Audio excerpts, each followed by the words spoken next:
Hey guys, today we're making Moroccan tacos. This is Daniela with Sol, and today we're making Moroccan tacos with harissa. This is one of my favorite recipes because everybody loves tacos and Moroccan food is my specialty. And we're also going to make a salsa with green olives and tomatoes and cumin and a little bit of diced red onion. So the first thing we're going to do is chop up some sweet potato, and you can either roast sweet potato or you can do it boil and have it more of a mash. And then the chickpeas, we're gonna add some flavors. So we're gonna start with that. So we have some chickpeas. This is going to make around 4 tacos, so you can double, triple for how many you really want. You're probably gonna wanna make a lot. So we're gonna add a little bit of sumac, and you can also use paprika. That's a nice flavor in these.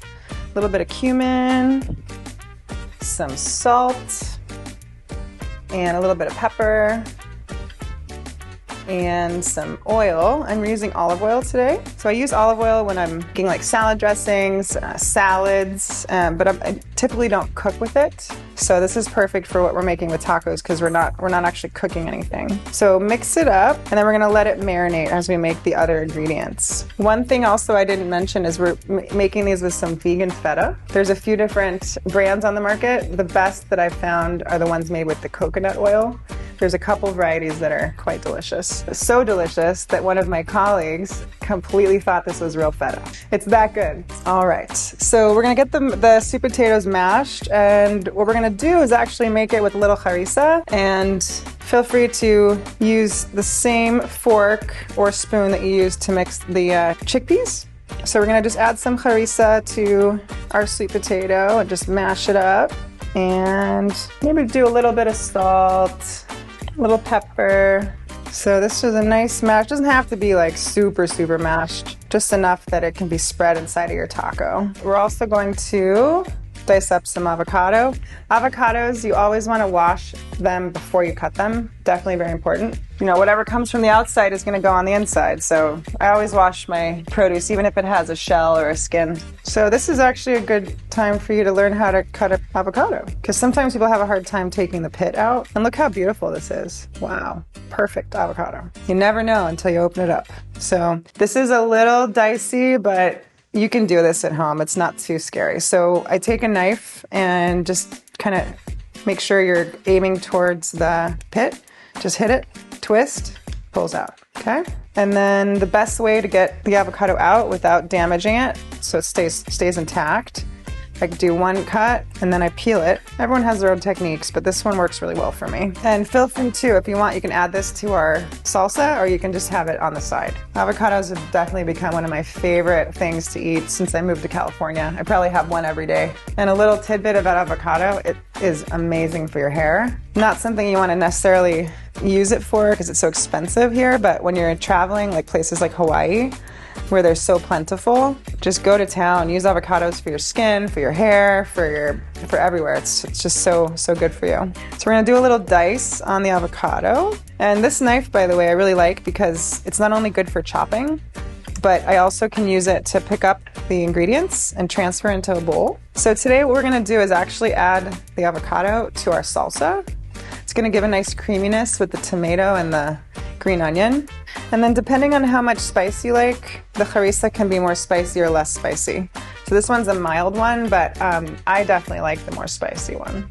So next we're going to add some red onion, and we also have some green onion. And green onion, I like to use the whole thing, not necessarily in the salsa, but the white part has a lot of really good flavor. So I usually save it and use it for something else. And we're just gonna do a nice little chop. This is gonna give a good texture and flavor. Get a little red onion in there. And then if you're one of those folks that just onion doesn't agree with you, no need to use it. You can also do shallots. Shallots are a nice compromise because it has a nice like flavor of garlic, also has a nice flavor of onion, but it's not as pungent. All right, so we're gonna add some diced tomatoes. This is about a half cup. And from a can, you can also use fresh tomatoes, but right now they're not in season, so I typically use more of the canned. And then we're going to add green olives. These are Castelvetrano olives, which are from Italy, but why not? Why not throw them into a Moroccan dish? All from the Mediterranean, right? So I like to do it like a small chop so you get it spread evenly, the flavor. It's pretty intense, the green olive. All right, so we're gonna mix this together. Got add a little salt. And we got our cumin and a little bit of pepper.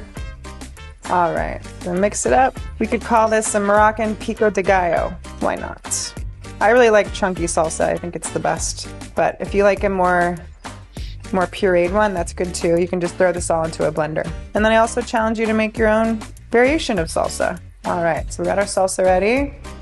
So with cilantro, it's one of my hugest pet peeves with cooking. A lot of people don't actually wash their cilantro, and you really want to get it nice and washed because no one wants that sand in their mouth. It's just very unappetizing. So what I like to do is soak the cilantro in water, and then I drain it, and then I soak it again, and then I drain it, and it usually works really well. And you can use this with any herbs, but cilantro is the main one that you want to make sure you wash properly. So you can see on camera how much sand has come out in the water. This would have been in our food if we didn't wash it. So just a little pro tip. And then some people with cilantro, they don't really like to use the stems, but I would say the stems are actually the best part.